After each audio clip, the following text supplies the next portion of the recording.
Hello, my name is Holly Tanner with the Herman and Wallace Pelvic Rehab Institute, and I'm here with Tara Sullivan to tell us about her sexual medicine class. Hi, Tara, if you want to introduce yourself and tell us a little bit about your background. Sure. So I'm Tara. I've been a pelvic health rehab therapist for about 10 years now. I started right out of PT school and I got a job at the hospital where they were looking to grow and build the program. And of course, I found Herman and Wallace and started taking all the classes there that I could and just kept learning over the years. And now the program is expanded across the valley and we have 9 different locations, and it's been very successful and fulfilling. It's my passion. And recently, I would say the past 4 to 5 years of my career, I really started getting more into the sexual dysfunctions. I mean, I was always into like pelvic floor dysfunction in general, bowel, bladder, sexual dysfunction, chronic pelvic pain, but didn't really get specifically into the sexual medicine side of it until like the past couple of years when I did the fellowship with ISWISH. And so then pulling all that information together with what I've learned over the years, I wanted to write a course on sexual medicine specifically. So that's how that came about. And your course has some online pre-recorded information as well as a live component, yes? Yes. So there's about 9 lab videos, just manual techniques, just because, everybody wants, what do you do? What do you do? And it's, for me, I think it's more about like, what do you know? What can you identify and differentiate with the differential diagnosis? But I'm like, okay, I'll show you what I do, but I'm sure what you're doing is great. But here's some lab videos. So we have like 9 lab videos, I think, maybe 7. And then I have about 2 hours of just the basic lectures on general pain and overactivity of the pelvic floor so that we can really spend our time getting into the very specific conditions that we as PTs are not necessarily diagnosing, but recognizing and sending for further care. And that's really where I wanted this class to fill that gap in between the urologist, the gynecologist, and the PT. And how have you found that that has informed your practice in terms of that collaboration and being able to say, there's something I see here, I'm going to describe it to you, but I really need them to come see you to find out if we should continue or if Yeah. they need some medication and diagnostics? I just feel like it was that missing link for me, bringing it all together for the patient. So, they come here and the urologist says, that's not my area. And then the gynecologist says, that's not my area. And then they come to you and you're like, well, it's kind of my area, but I can't prescribe the medication that you need. And so I feel like my practice got so much better just in the sense of overall quality of care when I was able to develop those relationships with the doctors. So then I could pick up the phone and be like, hey, that patient that you sent me, I think they have vestibulodynia, and I think it's from their long-term use of oral contraceptive pills. And I think that they might benefit from some local estrogen testosterone cream. And they're like, oh, I don't really know about that. And I'm like, let me send you some articles, let me tell you what I've learned. And then now I can just pick up the phone or send them a text and be like, hey, can you prescribe so and so? And so, but it really helped to bridge that gap. And then even the doctors now will say like, okay, I know something's going on, but I don't know if it's muscular or tissue. I don't have that training. What do you think? And so it's just been such a collaboration. It's been so great. And then I'll go the reverse of that, watch them do a surgery, watch them do a procedure. So I feel like for our patients, we just need to take that time and work with the physicians and develop that relationship with them, because it's easy to pass it off as that's my job, especially the vestibule, right?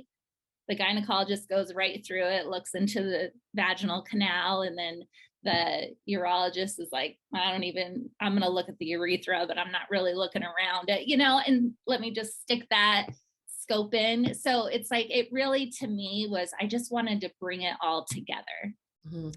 And is it primarily vulvovaginal conditions, or is there some penile or scrotal or Oh, other? yeah. So it is both male and female dysfunctions. I have a couple transgender cases. I don't personally treat the transgender population very often. So I only have a couple examples of that. I wish I did, but it's just not in my realm here. I don't know why, but and so I have a lot of examples, a ton of case studies, probably 30, where I'm trying to get people to recognize by what the patient is saying and their history, how you can start to funnel in your differential diagnosis. Like this leads me this way, this leads me this way.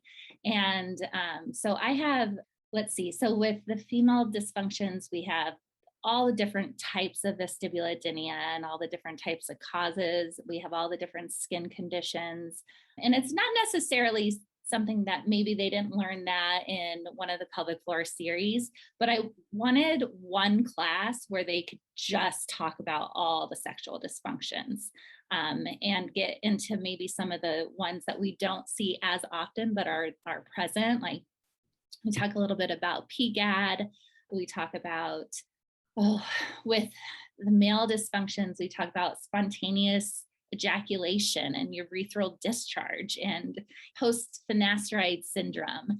You know, all these things that are like, well, you might not see that every day, but when you see it, You'll you need know. to recognize it so that you can help them talk to the doctor or get them the proper care. So there's a lot of random, not as obvious conditions or as prevalent, but then there's like the common ones that we see every single day, like lichens and those.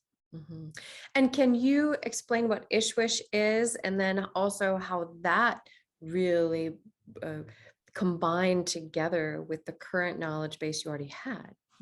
Yeah, I feel like that was for me where I came full circle and I finally was like, okay, I get it. ISWISH, I always have to look. International Society for the Study of Women's Sexual Health. And it's all the gurus, Dr. Goldstein, Rachel Rubin, Susan Kellogg, all of the gurus that have been around forever that are doing the research on sexual medicine.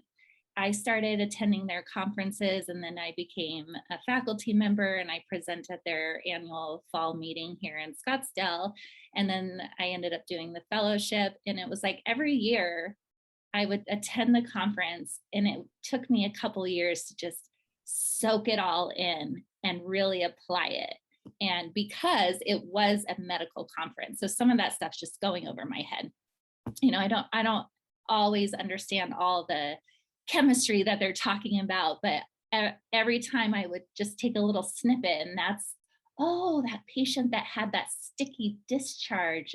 Oh yeah, maybe that is lichens planus, you know, like that's a kind of the medical side that you don't necessarily learn in physical therapy school, you know. Mhm. And so that for me just really helped my differential diagnosis, which means you can get the patient's care faster, get Mhm. them to that resolution faster because you're working with a team of people and we all have our role, but we have the time to sit with our patients. Like we are so blessed to have an hour and the medical doctors don't.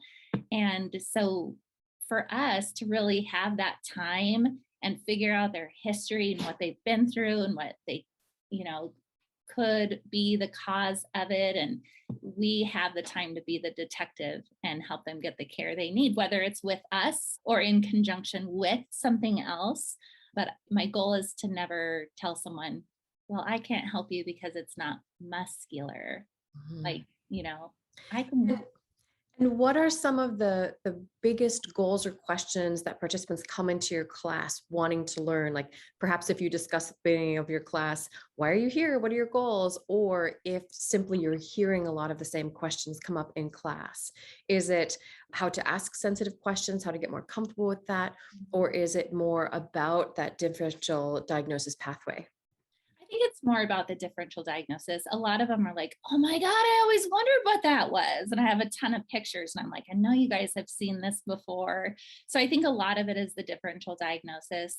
The feedback that we get often every class is, I feel like I can go to clinic on Monday and apply what I learned. Mhm. I'm going to go buy a Q-tip and start doing a Q-tip test, because Mhm. now I knew I should do it, but I didn't really know what to do with that information. Now I know what to do with that information. And they feel that confidence of like really being able to apply it, talk to the patient, talk to the doctors. And figure out that meaningfulness, right? Yeah. Yeah. Cause I Wonderful. used to do that, where I'd be like, well, I looked at the vestibule, but I don't know. Mhm. And And now now what? I'm like, I got my headlamp on and I'm in there with a Mhm. Q-tip and That's wonderful. yeah. Well, it sounds like all of the examples and case studies you're bringing to class will really help illuminate a lot of these conditions and help folks feel more confident around the sexual health piece. Yeah. That's my Well, goal. thanks a lot, Tara. Thank you.